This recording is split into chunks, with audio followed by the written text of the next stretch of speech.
Allez, bonjour à tous. On va faire une vidéo sur les crop circles, comme vous pouvez le voir, hein. Il y en a un petit peu partout. J'ai sorti quelques exemples en fait. Donc là, on peut voir. Alors, qu'est-ce qu'on peut dire sur les crop circles? Moi, je peux pas vous dire qui les a fait, etc. évidemment, mais on peut constater les faits. Donc, en fait, les crop circles, il y en a beaucoup. On appelle ça circle parce que c'est rond, en majorité rond, mais il n'y a pas que des ronds. Alors là, c'est pour l'année 2015. Et il n'y a pas tout, hein. Donc il y a beaucoup de crop circles tous les ans, depuis des dizaines et des dizaines d'années. Donc là-haut, c'est des dessins, hein. Donc bien sûr, il faut travailler sur des photos, parce que les dessins, ça peut être corrompu. Les crop circles, par exemple, si moi je te dis que celui-là, c'est moi qui l'ai fait, et celui-là, bah, tu pourras pas vérifier. Donc en fait, tous les gens qui disent que c'est des humains qui font les crop circles n'en ont jamais amené les preuves, à part des crop circles qui ont effectivement été faits par des êtres humains, mais qui sont esthétiquement pas fiables en fait. On voit bien que c'est des faux, et quand on regarde des crop circles comme celui-là, hein. Alors les crop circles, c'est en général, dans la grande majorité, fait la nuit, sur des terrains agricoles. Donc les paysans, je peux vous dire qu'ils sont pas contents, hein, quand il y a des crop circles. Il y a eu des tours de garde, quand il y en avait, ils ont essayé de choper des gars, etc. Bon, bah, ils n'ont jamais réussi. Alors, des crop circles, il y en a eu aussi partout sur Terre. Je vous laisse faire des recherches. Mais moi, ce qui va m'intéresser aujourd'hui, bah, c'est le langage. Essayer de comprendre, en fait, qu'est-ce que ça veut dire, ces trucs-là. Donc, on a une majorité de ronds. Il n'y a pas que des ronds. Et moi, j'avais déjà travaillé sur celui-là. Ce crop circle-là, j'ai fait au minimum 3 vidéos là-dessus. Et ça a ramené à ça. Donc voilà, de ce crop circle là qu'on vient de voir, ça sortait ça. Donc il fallait en fait continuer les lignes, faire les ronds ici, pour arriver à la ligne du bas là qu'on voit. On va dire ça. Donc cette ligne là, c'est la compréhension avec les couleurs qu'en fait c'est 3 ronds, et il y a un rond qui va monter. Donc j'ai refait la ligne. Ça date d'il y a un moment, il y a quelques années, hein. Donc j'avais refait la ligne avec le 3e cercle qui monte, comme ça. Et ça, en fait, ça amène à une autre compréhension qui est celle de là-haut. Voilà. Donc là, on a nos 3 ronds. Il n'y a plus la pyramide, et les 3 ronds, ils sont libres et ils montent. Alors, il fallait comprendre les couleurs, qu'à chaque fois, on perd une couleur. Donc le premier 8 de l'infini, c'est le jaune, hein. Et après, à chaque fois, on perd une couleur. Pour arriver à ça, où en fait, l'esprit est libéré de la matière dans sa dualité. Bah, j'ai déjà fait des vidéos là-dessus. C'est assez complexe, hein, je le cache pas. Alors de là aussi, ça permettait de comprendre les cycles, d'intégrer les carrés magiques. Donc voilà, ça allait super loin. Donc ce dessin déjà, il m'a appris beaucoup de choses. Mais je me suis pas collé en fait sur tous les autres dessins. Alors je voyais bien qu'il y avait quelque chose qui me ramenait à ça. Mais c'était difficile d'en parler avant sans avoir une forme de certitude en fait dans ce que j'affirme là maintenant. Donc ces crop circles, ils sont un langage. Ce langage, on va le retrouver dans les mandalas. Dans les mandalas, comme ça. Donc c'est un langage qui est connu, très connu des anciens. Donc crop circle, mandala, hein, c'est rond. Alors qu'est-ce que le rond? Le rond, ça signifie le tout. Tout est rond dans l'univers, la planète, on la voit là-haut. Donc on fait un rond, et à l'intérieur de ce rond, on va pouvoir intégrer des choses comme un langage, hein. Alors on voit que ce langage, bah, il peut être plus ou moins simple, plus ou moins complexe, plus ou moins rond, comme on peut le voir là, ici, là. Alors on va retrouver des choses qu'on a déjà vues, hein, dans ces crop circles. Par exemple, ces crop circles là, ça là, bon, bah, ça va tout de suite nous ramener à ça. Donc bien sûr, hein, il y a du boulot quand même, hein. Il faut débrider le cerveau, hein. Donc ça, c'est pour ces crop circles là. Donc ça c'est le mouvement en fait. Donc là, il y a la dualité, le mouvement. Alors là, le principe yin-yang, hein, bien sûr, dans la dualité. Voilà, ça nous apprend des choses quand même assez complexes. Hein. Ça nous explique là sur ce dessin que bah, le mouvement 1, 2, 3, donc 3 dimensions, c'est dans le tout. Donc là, il y a un rond autour. Ça, c'est j'existe. Hein, j'existe dans un environnement. Cet environnement et moi-même, il y a la dualité. Donc voilà, il y a la dualité des deux côtés. Il faut encore une fois aller plus loin, détailler. On voit bien hein, entre ces deux dessins que celui-là a des informations supplémentaires à celui-là. Alors ici, on va retrouver la Vesica Piscis, donc c'est le symbole le plus important, on va dire, dans tout ça, c'est les deux cercles, l'espace partagé entre les cercles, principe de division cellulaire, la naissance. Donc là, ici, voilà. Symbole hyper important. Le plus important de tous, hein, on va dire. Ça, on va retrouver aussi dans la nature. Là, on voit la forme d'une pieuvre, hein, mais là, il y a 7 chakras avec 4 dimensions. 7 et 4, 11, voilà, c'est 11, voilà, c'est encore un chemin à faire aussi. Donc voilà, la géométrie, les plantes, les animaux, les insectes, tout ça ont aussi la géométrie sacrée. On va le retrouver avec le scarabée, le fameux scarabée des Égyptiens, qui représente le cerveau. Après, bon, bah, on nous dit c'est la loi du cube. La loi du cube, ça fait quand même un moment qu'on travaille là-dessus. Et qu'est-ce qu'il nous balance dans les crop circles? Des cubes. Alors maintenant, qui a fait ça? Bah, je peux pas vous le dire, j'en sais rien. Mais par contre, humainement parlant, on voit bien que bah, ça va être très compliqué à faire en une nuit avec des paysans qui seront pas d'accord. Donc voilà, ça, pour moi, la réponse elle est claire. Hein. C'est pas des mecs avec des planches qui font ça. Surtout qu'on voit souvent des tressages en bas là, comme ça. Et ces tressages à faire, c'est impossible à faire avec une planche. Donc la réalité, c'est que ces crop circles, ils sont là. Ils sont pas humainement faisables, ni dans les conditions, parce que bah, y a les paysans qui perdent du grain, qui sont pas contents, la police qui arrête ces gens-là, etc. Alors pour camoufler un peu tout ça, ils ont fait des trucs d'artistes. Là, il y a des artistes maintenant qui font des crop circles qui sont ridicules d'ailleurs. Donc non, il y a bien quelque chose d'autre. Il faut aller chercher plus loin. Alors, il faut aller chercher plus loin. L'important, c'est de comprendre la géométrie, parce que c'est de la géométrie. Hein. On voit bien, hein, c'est de la géométrie. Ça nous explique la loi du cube. On voit il y a des carrés partout. Des carrés partout. Donc là, on a carrément un mandala. Hein.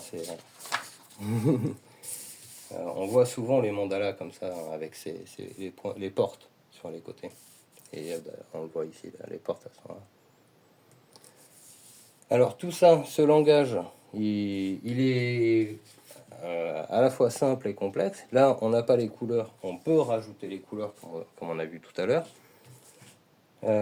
Comment après l'exprimer simplement? Donc on va prendre un papier stylo, un stylo. Donc voilà, on va essayer d'écrire un crop circle. Donc on va le faire à main levée, le mieux c'est de le faire quand même avec le compas, etc. Et pour arriver à ce genre de résultat. Voilà ça. Voilà, ce genre de résultat où voilà, c'est plus précis quoi. Donc en fait ici on a les 3 dimensions, donc le tétraèdre, et il y a 3 unités, donc 3 cm, on utilise les centimètres.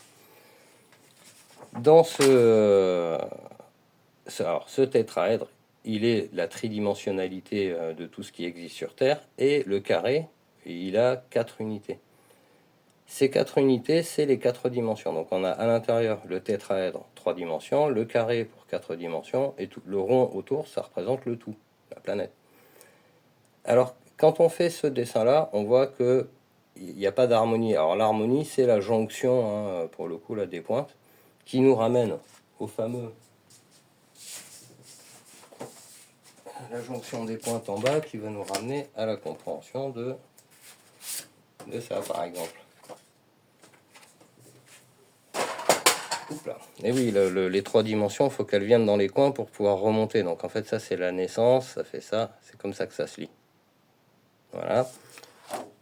Donc nous ici, on a compris en fait le principe 3D. Alors, comment je peux faire? Là, hop, je vais zoomer un peu. Ici, on a le 3D qui est enfermé dans l'esprit, hein, dans la 4D. Ici, on va avoir donc pas de 3 unités. On va faire le tétraèdre en 4 unités. C'est comme si le monde en 3 dimensions, en fait, il n'existe pas. Enfin, du moins, il existe, mais on ne peut pas pousser la réflexion plus loin. Pour pousser la réflexion plus loin, on est obligé de mettre le tétraèdre en 4 unités. C'est la différence entre ces deux dessins. Et quand on fait ça, bah, on voit que les angles vont pas forcément. Alors, bien sûr, j'aurais pu le faire plus petit, mais il y a un calcul avec les angles.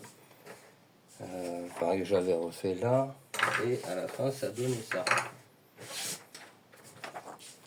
Alors là, il faut jouer avec la règle et prendre des mesures. Si on le fait en valeur 5, je vais essayer de baisser ça. Ah, je vais zoomer encore un peu, ça marche, voilà. Là, j'ai fait 3 unités, 4 unités, et là, je suis à 5 unités. Et pour aller plus loin, bah là, de 5 unités, j'ai fait un rond. Le carré de travers, c'est-à-dire que là, il y a un rond, la pointe ici. Pourquoi ça fait long? Là, il y a la pointe ici. Et en fait, c'est le carré de travers qui va définir le rond suivant. Le rond suivant va définir le carré. Le carré va définir le rond le carré. Et ça, c'est une mesure universelle, quoi. Le rond définit le carré suivant, etc. Donc ça donne ça, en fait, ça va donner à 5. Si je le prends ici, je prends au milieu. Là, j'arrive à un rond de 7 cm. Donc le carré de 5, les 5 sens, va donner un rond de 7. Hop, ici. Alors, ça se voit pas très bien. Donc rond de 7. Et après, je fais demi-unité par demi-unité. Et ça va retomber dans le carré suivant. Et le carré suivant, c'est 10 cm. Et 10 cm, c'est le tout. Donc là, on a quelque chose d'harmonisé dans la mesure, dans la forme. On a compris le tétraèdre. On a aussi compris que le tétraèdre en 3 unités, ça passe pas. Il faut le mettre en 4 unités. 4 unités, on cherche un petit peu. Alors, hein, il y a du boulot, quoi. On cherche un petit peu pour arriver à ces valeurs-là. 6, c'est la matière, c'est le rond à l'intérieur. Et à l'extérieur, 10, c'est le tout. Donc ça, c'est des exercices à faire chez soi, ça coûte pas cher, ça prend du temps et du cerveau, c'est sûr. Mais ça permet de comprendre comment on peut, dans un rond, inscrire les 5 sens. Alors j'ai même rajouté l'hexagone, hein, parce que la lecture de l'hexagone est super importante. On va le voir ici, par exemple. Hop, hexagone au milieu. Donc là, ici, on a la tridimensionnalité, on a 2 fois les 3 dimensions dans la dualité, et ça nous révèle en fait le cube au milieu, la loi du cube, par l'hexagone. Un cube de travers, c'est un hexagone. L'avantage de l'hexagone, c'est qu'on peut faire les 6 arêtes sur un même dessin. Après, ici, on a la dualité, donc 6. Hein, donc les 6, c'est la matière. Ça, c'est la tridimensionnalité x 2, bah, ça fait 6 avec la loi du cube au milieu. Pour aller à la loi du cube, il faut aller à 8, il faut rajouter 2 couleurs. Et il y a aussi là les 6 faces du cube. Donc, les 6 faces du cube, bah, c'est toujours ce truc-là. Là. Bon, je ne le mets pas dans le bon sens, mais c'est pas grave. Donc voilà, ça c'est un cube.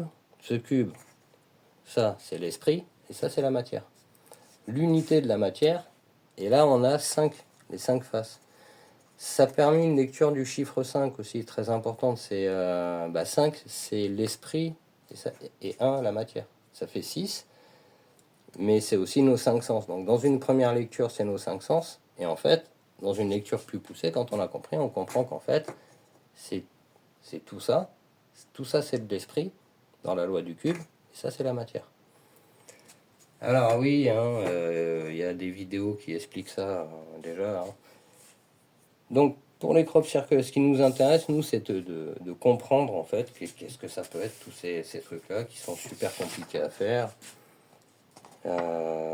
Personne n'en retire bénéfice. Donc là, par exemple, on va voir celui-là, il est bien. On a la loi du cube en 3 dimensions, donc le tétraèdre au milieu. Et après, ça fait 4 8, 12. 12, c'est les 12 constellations. Donc on a le monde en 3 dimensions, on a le tout, donc le tout tridimensionnel, on rajoute la loi du cube et on refait un rond pour signifier le tout de l'esprit. Donc le tout matériel et le tout avec l'esprit considéré autour. Là, ce qu'on voit ici, c'est un peu la même chose que ça. Hop, le cube, la matière. Donc voilà, hein. Après, comment expliquer ça? Alors après, dans ce langage rond, il y a aussi ça. Alors ça m'a fait halluciner ce machin. J'ai trouvé ça à 1 euro là. Il y avait une image en fait derrière, j'ai enlevé l'image. Et en fait, qu'est-ce qu'on voit là-dedans? Alors, si on prend une sphère transparente entière, bien évidemment, il ne se passe rien. Et si je coupe cette sphère en deux, bah, c'est une hémisphère. Et dans cet hémisphère, on va voir des choses intéressantes. Donc ça, c'est le rond. Et quand je le retourne, il se passe ça là, ces rayons, ces petits arcs là autour, qui n'existent pas. Vous voyez les rayons qui sont autour, en fait, ils n'existent pas. Il n'y a pas de rond. C'est bien sûr un effet d'optique, hein. Mais cet effet d'optique, c'est aussi un langage universel. Donc ici, on peut y voir quoi? Bah, le rond de l'arc-en-ciel. Donc la matière, le rond de l'arc-en-ciel. Ça peut aussi définir les trous noirs. Souvent, quand on nous présente les trous noirs, on nous présente un truc comme ça, quoi, un espèce de vide où on voit rien, et puis autour, c'est ce qu'on appelle l'horizon l'horizon de perspective, de la vision, je sais plus, le champ le champ de l'horizon, je crois. Et donc voilà, dans ces formes-là, quand on les regarde bien, donc on a un côté 3D, on a l'impression que la boule elle sort. Enfin, c'est ultra intéressant, quoi. Donc comprendre, donc ça, l'hémisphère, hein, l'hémicycle, bah, si je le fais en 2D, c'est un hémicycle. Bah, là, c'est une hémisphère. Alors, quand on dit hémicycle, on dit cycle, hein, bien sûr. Donc, dans les cycles, on peut aussi voir ces crop circles-là. Le cycle, donc le cancer, hein, 69, là, le cycle de la matière. Après, on va dans le cycle de l'esprit. Ces cycles, ça donnait ça aussi. Alors ça, je l'ai toujours pas fait la vidéo là-dessus, mais c'est tellement compliqué en fait que pour le moment, il n'y a pas de niveau, quoi. Mais dans ce truc-là, on va retrouver aussi ça. Et ça exprime aussi le cycle lunaire, le cycle de 26 000 ans. On peut en dire des trucs. Celui-là, c'est pareil, c'est sympa, hein. Donc toujours la loi du cube. Et puis ça se lit comme ça. Le cube en haut à gauche. En haut à gauche, c'est toujours l'esprit, hein. Donc bien sûr, ça va pas se lire comme ça. Alors, on pourrait dire l'unité matérielle et les 3 dimensions, ça fait 4, 5.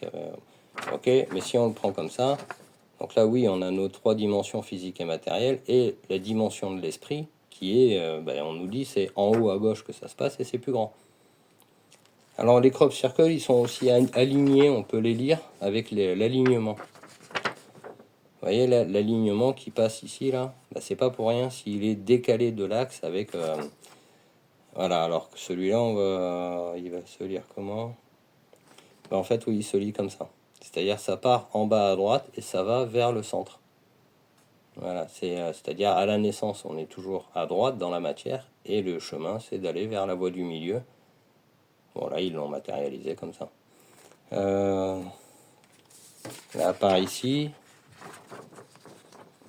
sur celui-là, la ligne, pareil, là, elle est là, à droite, elle passe par le milieu et ça arrive en haut légèrement à droite, mais ça passe par le milieu. Donc la lecture les crop circles sont très souvent placés sur ces lignes-là. Et c'est pas pour rien, ces lignes-là, en fait, elles symbolisent la dualité. Mais la dualité est extérieure au principe de pensée, à la réflexion. En gros, ça, c'est la dualité de la vie, hein, les lignes comme ça. Et ça, c'est vous en train de réfléchir et de dire, le chemin de la dualité, par exemple, on le voit bien, ça part en bas à droite vers le milieu. Alors, ils se lisent pas tous pareil, hein. Ils se lisent pas tous pareil, mais là, celui-là, par exemple,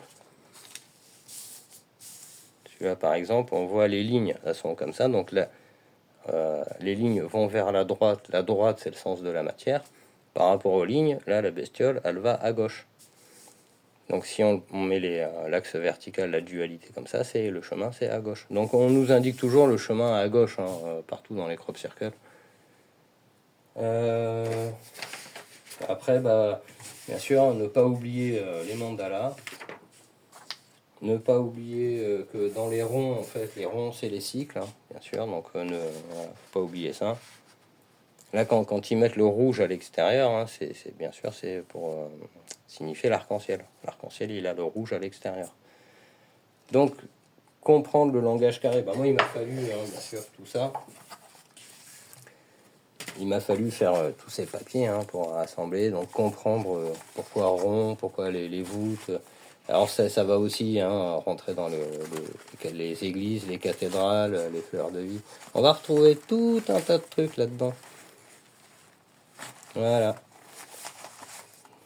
Donc évidemment c'est du boulot hein, pour faire tout ça, mais tout ce travail en fait m'amène.